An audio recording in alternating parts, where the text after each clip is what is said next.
These Asians were brought by British here to Uganda.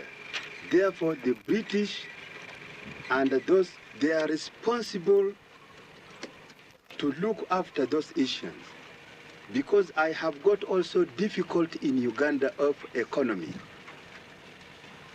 And as I have said when I took over, I will make sure that before I hand over the government to another government, I must reorganize this country properly, and this is a part of my program to follow. I am the best friend of British, and your best friend is the friend who tells you your mistake. And that is why I said that the responsibility of Asians in Uganda, it is a responsibility of Great Britain. Yes, well, because I'm holding British passport. The British government is going to help me. You think they'll have to take you? Yeah, anyhow. Why have you come here today? Yeah, I came here to see what is happening because I'm holding British passport and I may get in trouble. Will you have to leave because of what the President has said? If he say I have to leave, what I can do? Do you think Britain will help you? Yes, because I am a technician and also I am interested. I am working with British men. My boss is British. I think they will help me. I was Africanized. My job was Africanized. I have given notice on the 15th November. I Africanized and press this copy, producing a copy of a certificate to the British High Commission that my job is Africanized. Dear sir, will you please give me now voucher? Then I got reply, wait, your constant review, go and go. So there is no satisfactory answer from this British government. What are they going to do for you? I don't know. I just spoke to him, my dear sir. Now it is, I would be without job, you know. You say, no, constant review. You know, but what the people will do when they are out of job, what they will eat? They will eat stones. Do you all think that the British government is going to allow so many Asians into the country? They are going to reshuffle them. They will reshuffle the people. How do you mean? Some will be sent to Australia, that's what they say, and Canada and other places. But they should have mercy on those people who have got some members in UK. And they should join them. There's no use of sending someone to Australia when his family is in UK. Yes, they must go to their country. Even nationals of Uganda? If they want to go, they are welcome to go. What prompted the sub people if they don't go by the time limit? I think they will be sitting like they are sitting on the fire.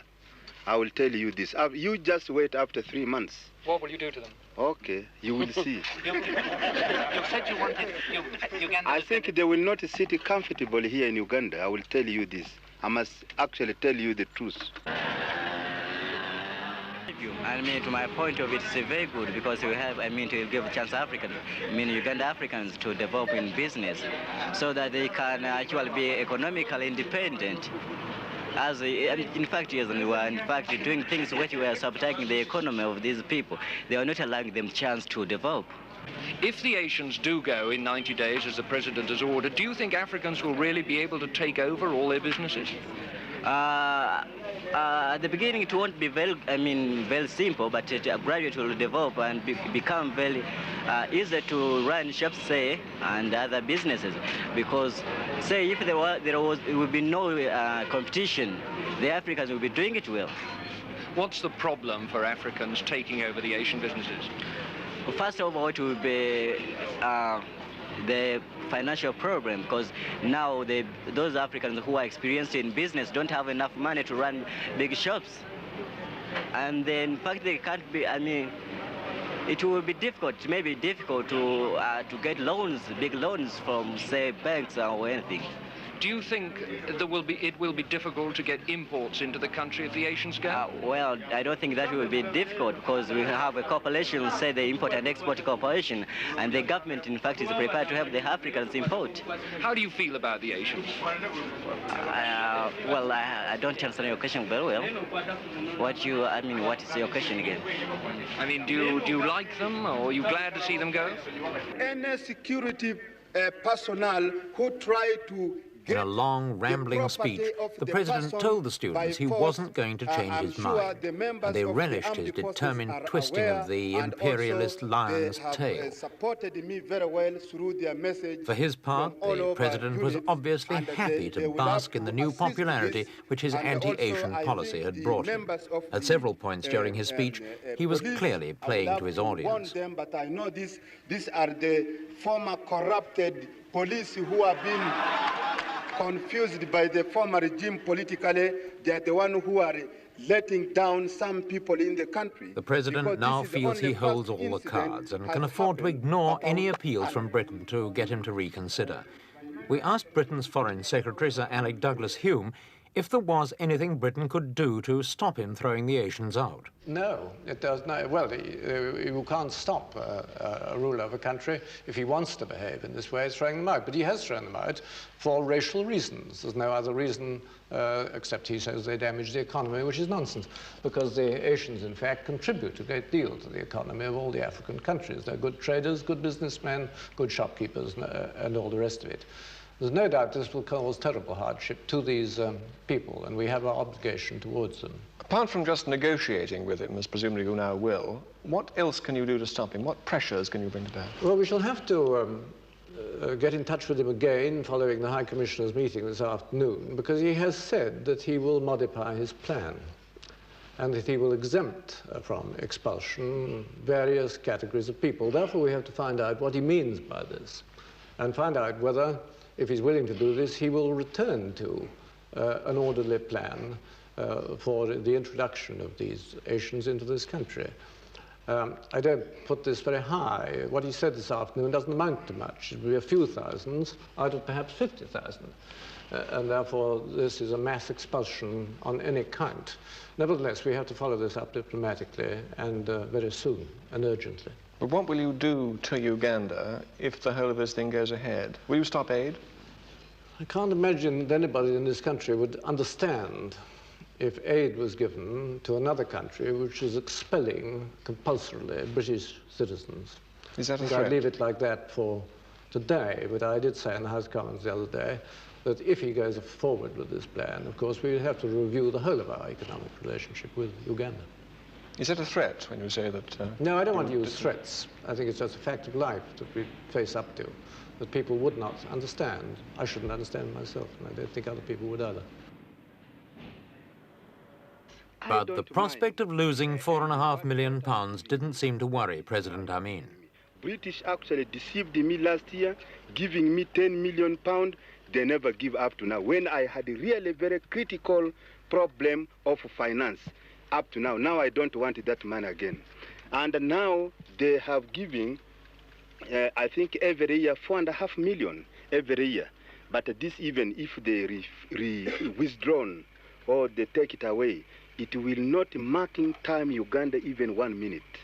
I must make this clear. But the British are my best friends. I wish I understood that. Best friend or not, when Britain sent out Cabinet Minister Geoffrey Rippon to talk to the President, General Amin at first refused to see him. Mr. Rippon spent some of his time talking to Asians at the British High Commission, and then left Uganda to confer with other East African leaders in Kenya and Tanzania.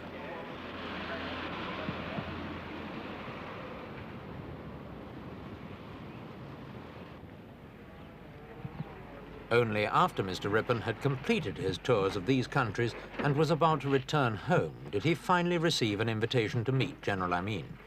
And it was more in a spirit of resignation than of hope that Britain's would-be negotiator arrived at the President's residence in Kampala.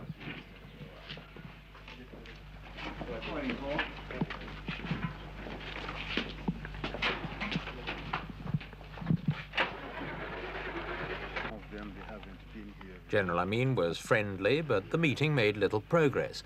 The General remained adamant about the 90-day deadline, and even said that Britain would have to construct transit camps for any Asians who'd not left Uganda by then. After the talks, we spoke to both men.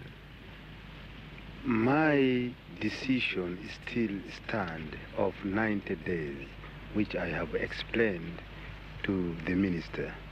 Mr. Rippon, have you accepted, therefore, the President's 90-day deadline? Well, what we have said, of course, is that the policy is a matter for the government of Uganda, and the President has stated the policy.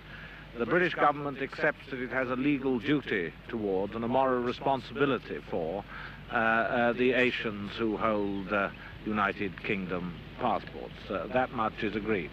Have you in any way we've also agreed that it's necessary to set up a working relationship as to how to deal with these matters practically. I've said we will, of course, strengthen the staff at the High Commission, and the President has agreed that his departmental ministers and others will cooperate on the practical problems. We have said that we can deal with this matter as speedily as possible, but there are tens of thousands of people involved, and this is a human problem, and all we can really say is we'll deal with it as speedily as possible. I may say, Mr. President, that I was very much reassured by what you and your ministers had to say about the steps that you would take for the protection of the lives and property of Asians, especially those who are United Kingdom passport holders.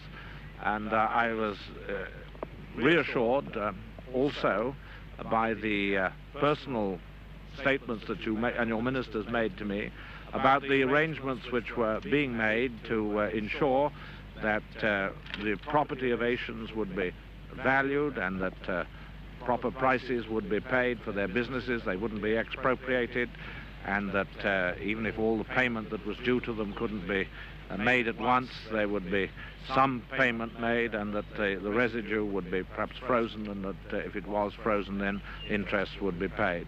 I was reassured, Mr. President, by what you had to say about the need to deal with this problem in a humane and orderly way. It is a problem. We accept your policy, we accept our responsibilities, but we are, I think, agreed that we must deal with this in a practical and sensible way, and we've thought of establishing the machinery by which this can be done. And we may